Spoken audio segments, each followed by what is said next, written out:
It's graduation day at a children's school in Tokyo. From the metro station, it's just 10 blocks to their school. But these children aren't totally safe. Old men from their community have to stand at every corner to make sure that these kids aren't harassed or bullied. It's happened before. In fact, there's been a lot of rallies in Tokyo lately, protesting these kids and their school.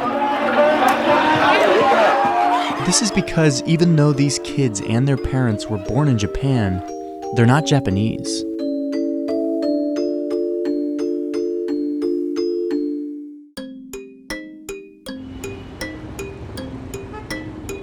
This is North Korea's bubble in Japan. It's a community of about 150,000 Koreans.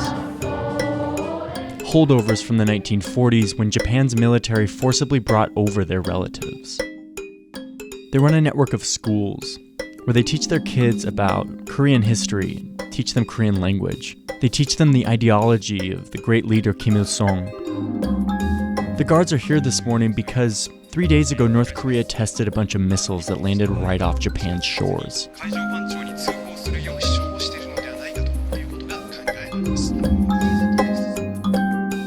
Before the students can leave, they have to change out of their traditional Korean clothing.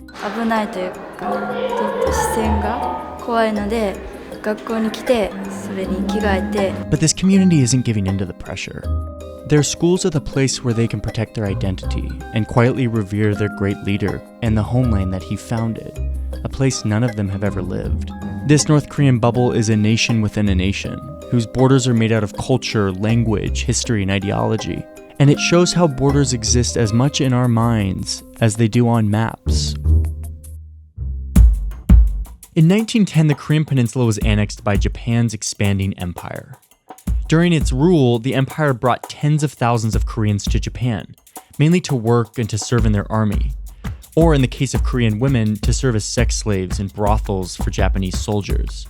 Japan's empire grew until 1945, when World War II brought its sudden defeat and the loss of much of its empire, including Korea. The Koreans who were in Japan were free, but they found themselves in a country that didn't recognize them as citizens. The United States and the Soviet Union quickly filled the power vacuum of this newly liberated Korean peninsula, and two new countries were formed, the US backing the new South Korea and the Soviet Union backing the North, installing a rising leader, Kim Il-sung, who a few years later invaded the US-backed South, starting the Korean War. Most of the Koreans in Japan went back to Korea, but about 600,000 decided to stay in Japan. The Korean War changed everything, creating a bitter division between these two new Koreas. So the Koreans in Japan could no longer just be Korean. They suddenly had to choose which Korea they affiliated with. Almost all of them had originally been from what was now South Korea. But this new North Korea began paying special attention to the Koreans in Japan, sending them money and helping them build schools and businesses, effectively helping them build a cultural border to help protect their identity and language against a Japanese society that sought to change or destroy it. そのような中で我々に手を差し伸べてくれたのが朝鮮民主主義人民共和国でした。 This school where the graduation is taking place was built with funding from Kim Il-sung in those early days after the war. For these stateless Koreans in Japan, this support from a faraway government built trust and loyalty to a regime that they had never actually lived under. だから自分たちがここに今存在できるっていうのは、当時のそのキム・イルソン総書記もそうですし、金正恩総書記のその方針、だから自分の朝鮮人としての生を与えてくれた方だって言えると思います。The North Korean-backed organization in Japan called themselves the Chongryeon, and over the following decades they built a network of schools, banks, and gambling parlors. They became rich and started sending millions of dollars back to North Korea to support the regime. In their heyday, the Chongryeon was worth around $25 billion. But something happened that would mark the beginning of the end for this North Korean business empire in Japan. In the late 70s, North Korea started sending spies disguised as fishermen to Japanese beaches to start kidnapping Japanese citizens. They brought them back to North Korea so that they could use them for their language and cultural understanding of Japan, so they could help train their spies. The victims, including a 13-year-old girl who allegedly died in captivity, gripped the nation's attention for years, their stories making their way into pop culture, their faces known to every citizen. Around the same time, North Korea began developing its long-range missile program, a program that would eventually lead North Korea to having nuclear weapon delivery capabilities. Both the nuclear and abduction issues came to a head in the early 2000s when North Korea withdrew from the Nuclear Non-Proliferation Treaty, a treaty that prevents countries from building more nuclear weapons. The regime also officially admitted that they were behind some of the kidnappings of Japanese citizens. This set off a wave of violent attacks and hate speech against North Koreans living in Japan. The Japanese government demanded that the jong-un repay its outstanding debts. When the organization couldn't do this, they were forced to declare bankruptcy. Many of their buildings, including their headquarters, were seized. The organization was left in financial ruin, with only its network of a few dozen schools standing. These schools became the next target for Japanese animosity towards North Korea.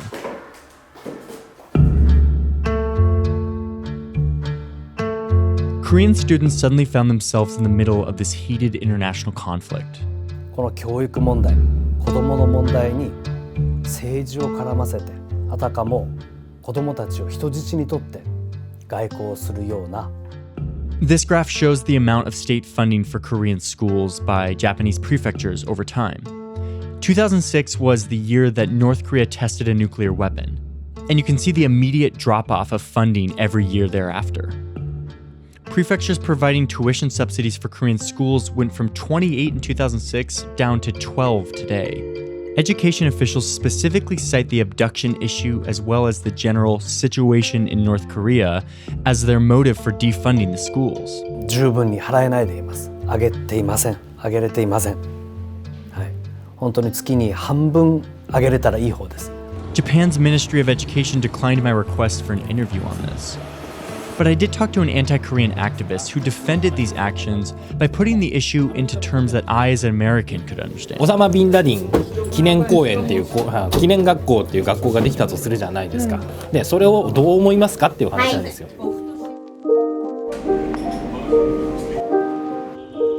As I visited these schools and talked with these people who live in a country that is openly hostile towards them, I found myself torn. This organization pledges allegiance to a regime that has committed some of the most horrific atrocities that our modern world knows. I saw my friend's mother publicly executed. Her crime? Watching a Hollywood movie. Each and every conceivable human right is violated. There are 80 to 100,000 people who are languishing in political prison camps. Yet at the same time, they are also victims of severe structural discrimination. The UN and other international bodies have repeatedly condemned the Japanese structural discrimination against Koreans. The North Korean community often cites this as validation for their plight. But the UN has also called North Korea's human rights violations so grave that they have no parallel in the contemporary world. When you ask them how they reconcile this contradiction, the response is always some version of Any country has human rights issues. アメリカの人権、日本の人権問題はどうなってるのかと、そっちもそれ以上に深刻な問題はたくさんあると思います。そこにイチャモンをつけてるぐらいだったら、先に自分の。At first, I found this astounding, that there could be such a willful ignorance to the atrocities of the North Korean regime. But the more embedded I got into this North Korean community in Japan, the more I realized that to this marginalized community, North Korea represents more of a refuge of safety for their identity, something they crave while they're living in a country that is actively working to diminish their heritage and culture.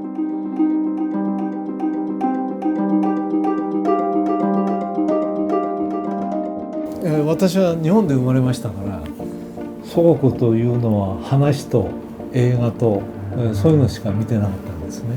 初めてね、祖国の地に足をつけた時は本当に感動しましたね。While younger generations are more likely to assimilate into Japanese society, the Chongryeon have done an exceptional job at cultivating a strong Korean identity, despite all the pressure and hardship. In their last year of high school, the students have an opportunity to go visit North Korea.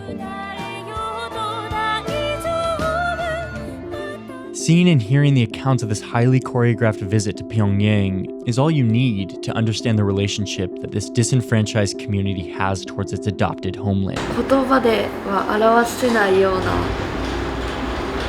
気持ちになりました。なんか最後別れる時とかもみんな号泣してみたいな。I visited the North Korean university where they've curated a museum dedicated to everything Korean. Every rock, tree, species of fish, plant, animal, root that has ever existed on the Korean peninsula is found in this museum, which was built with support from the North Korean government. I had never seen such a meticulously comprehensive collection to enshrine a place and a history. This place does not exist for visitors. It's much more of a statement that, in spite of intense pressure and hostility, Korean culture endures in Japan.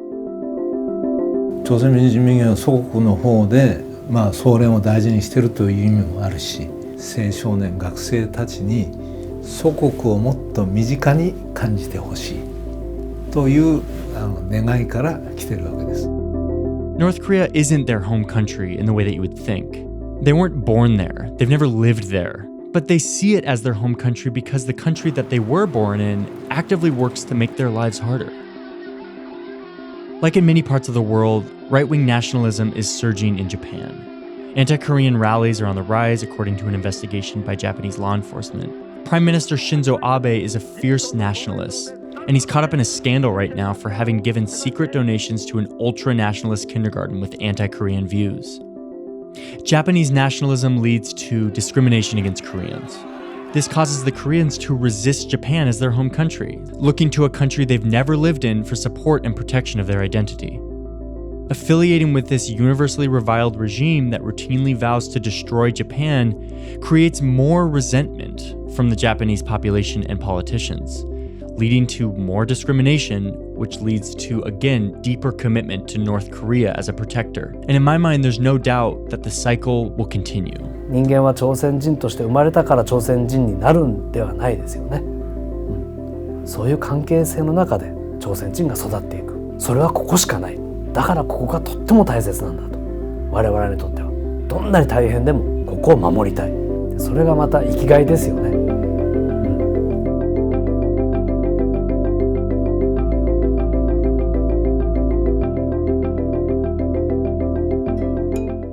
While I was in Japan making this video, I also spent a lot of time with these ultra right-wing groups who are anti-Korean.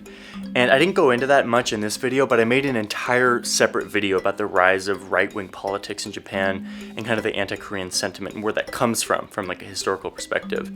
And of course, big thank you to Lululemon, who is a sponsor of Borders. They sent me these ABC pants a while back that I've been wearing. They are sturdy and flexible, and you can wear them when you're hiking or when you're at home. So thank you, Lululemon. But more importantly, thank you for supporting Borders and making this project possible. I'm gonna leave a link here for the Lululemon shop for men online, and you can check out your own pair of ABC pants.